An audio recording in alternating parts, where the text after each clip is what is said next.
Oh God, hang on. Oh yes, I know my studies are out of date. Pardon me. So she that. As you see, I'm not home.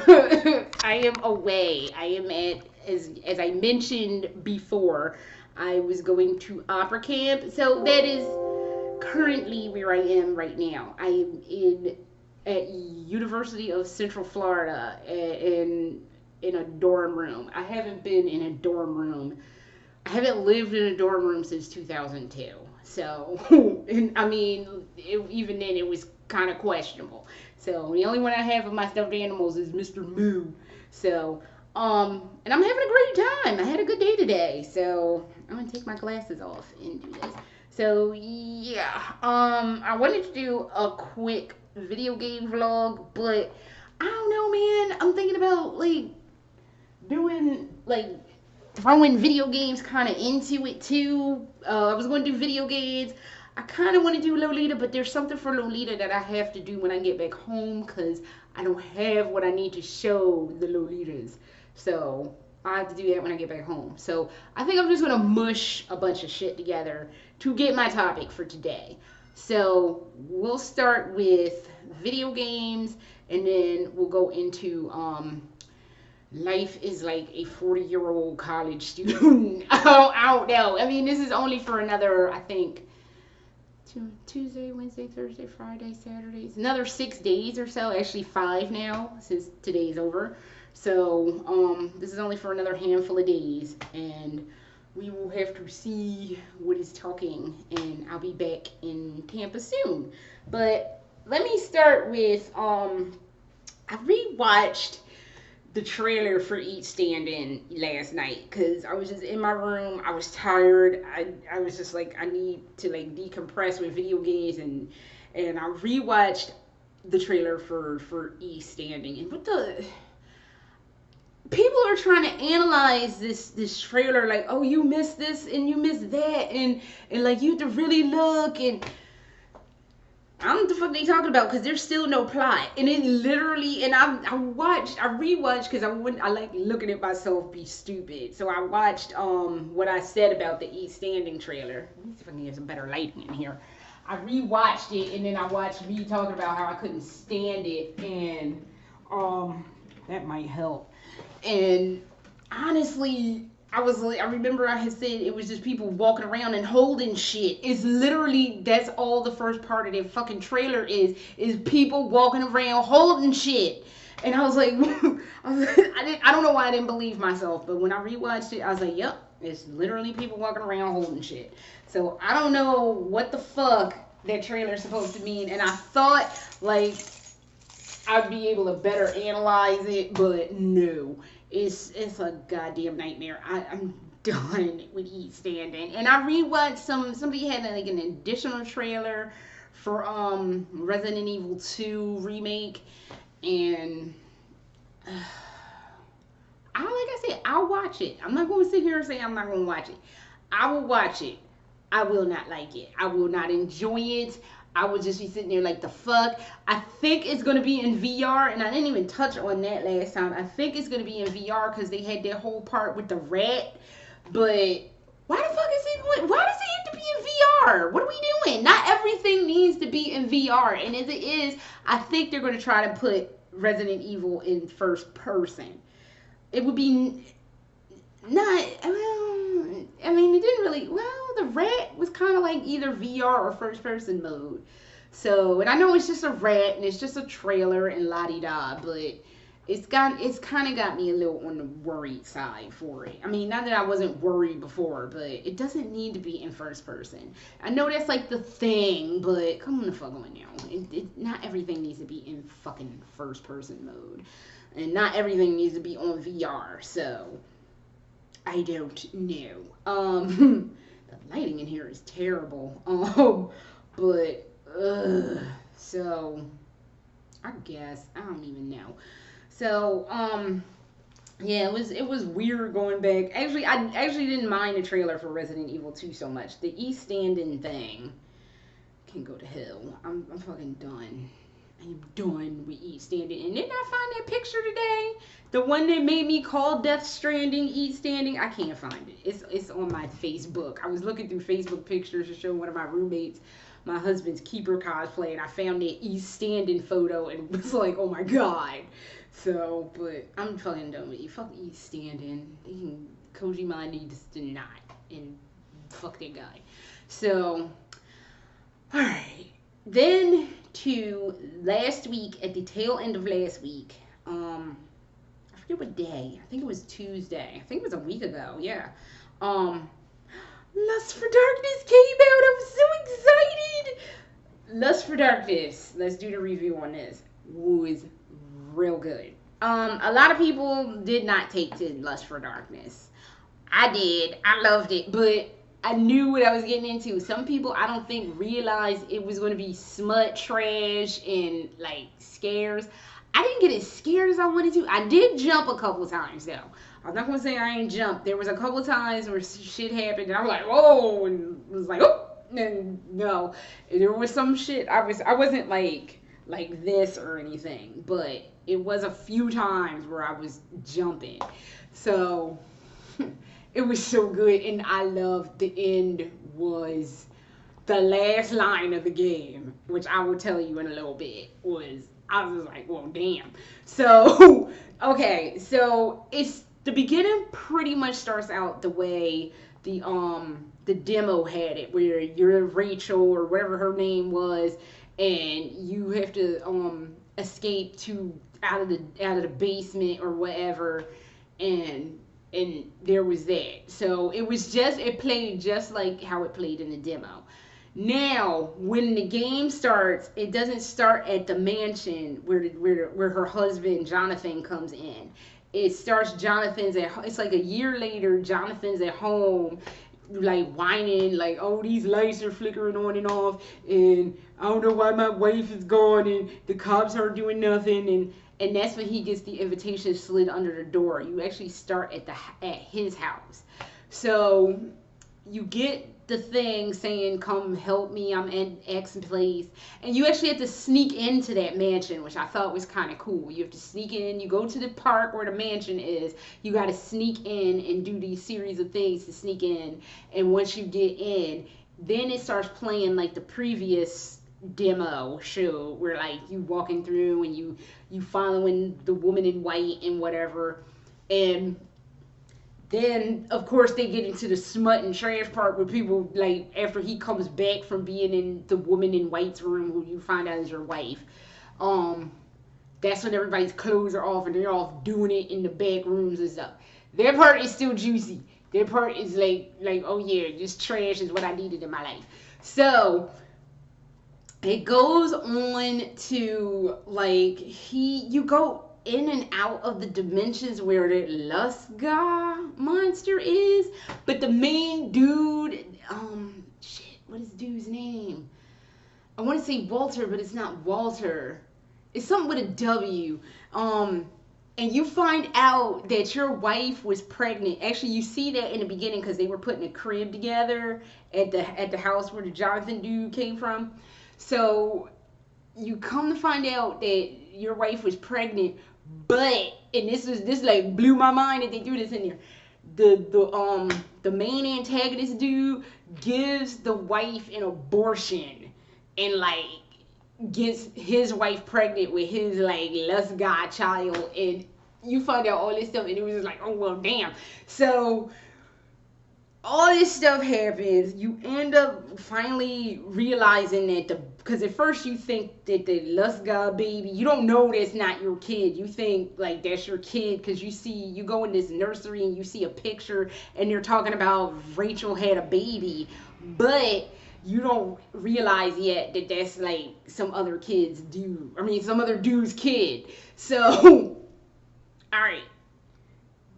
Shit happens. You're going in and out of that Lust God universe. People are dying. Like, just fucking dying. Some people get all tentacle killed in trash, which is like, yay, but like, not like yay, but it's mostly like yay. So, at the end, you I forget how they Walter or whatever his name Wallace. It's something with a W and it's gonna fucking drive me crazy and I'm not gonna figure out what it was until after this is done.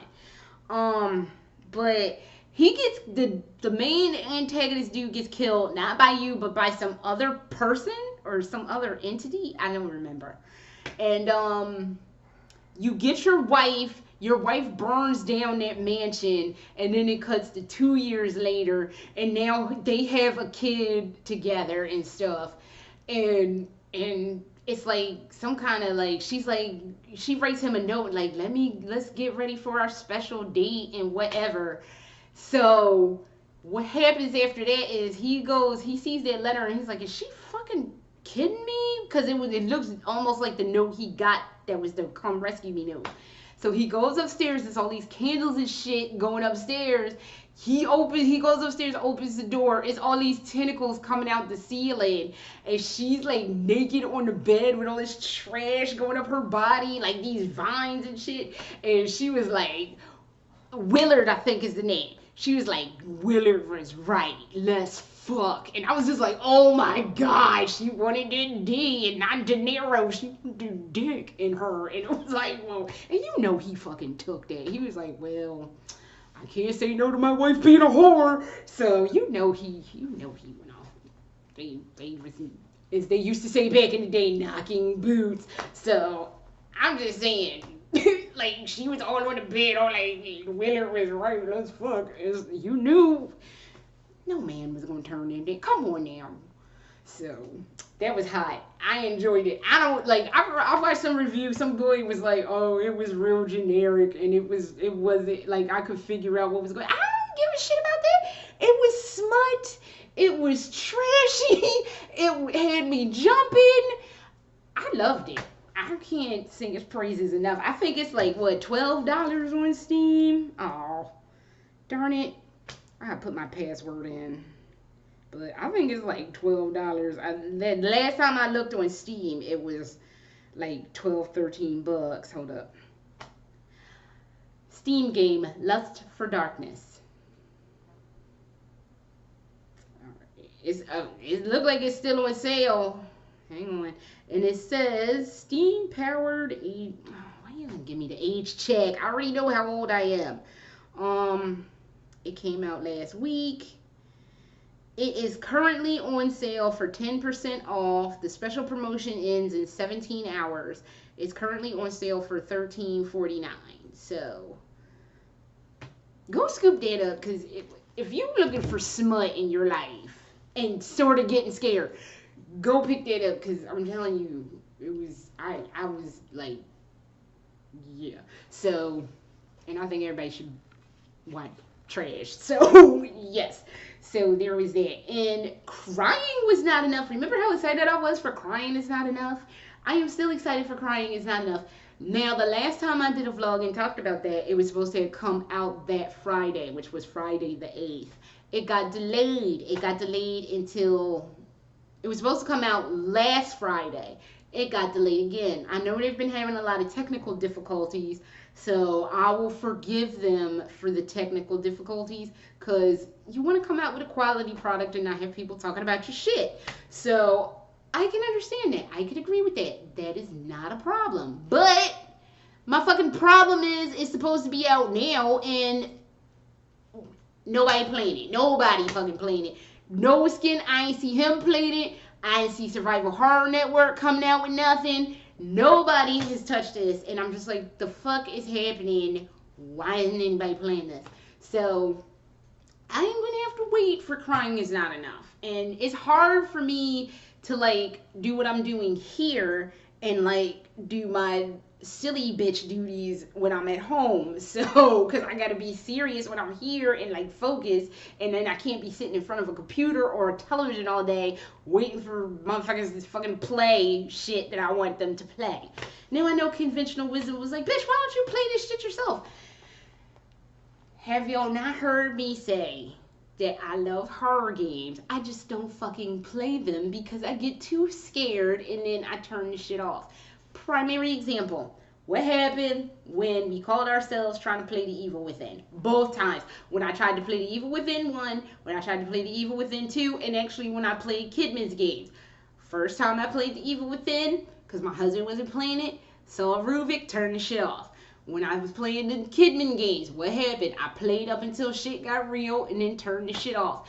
I played through the fire sequence. The second I heard Stefano's music on Evil Within 2, shit got clicked off. So, now, I like horror games. I love being scared watching horror games. I will not fucking play horror games unless somebody's throwing me some cheat codes where my ass don't die and I'm sitting there like,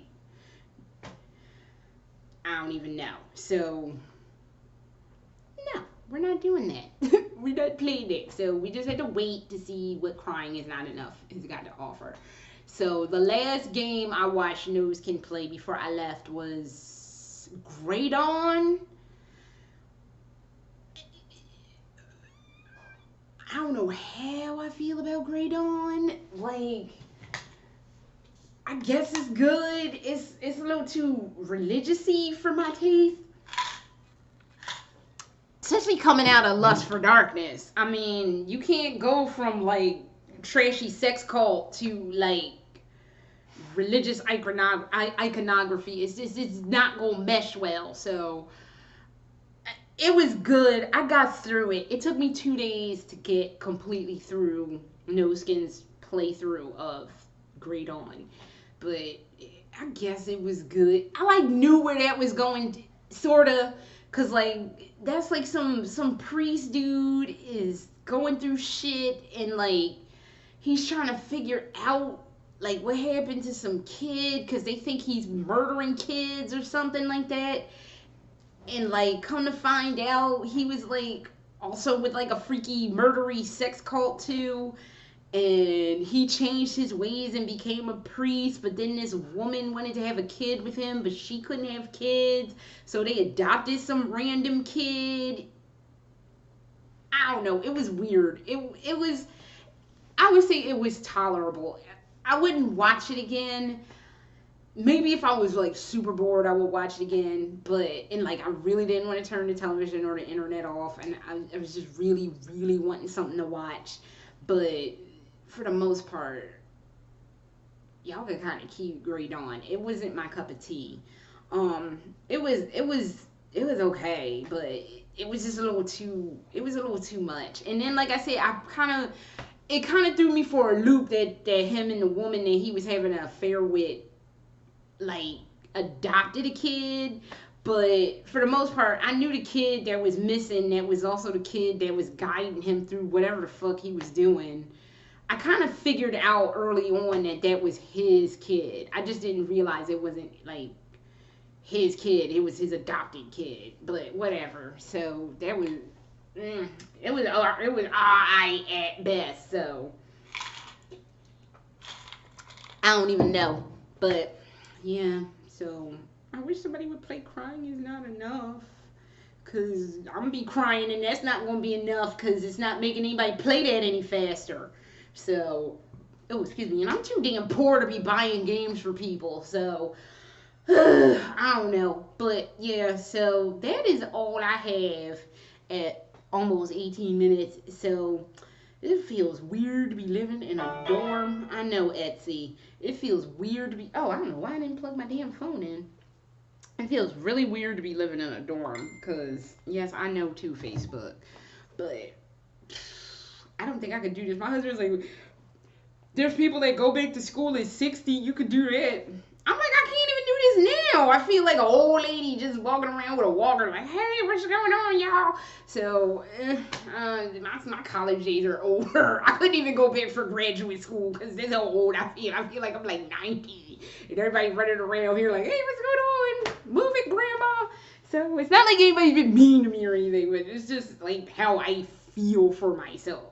So, but that is all I have. And hopefully next time we'll be back in my room at home with all the crazy shit up on the top of the bed thing. And I don't know. So, I can't see to do that. So, yeah, I can do it now later.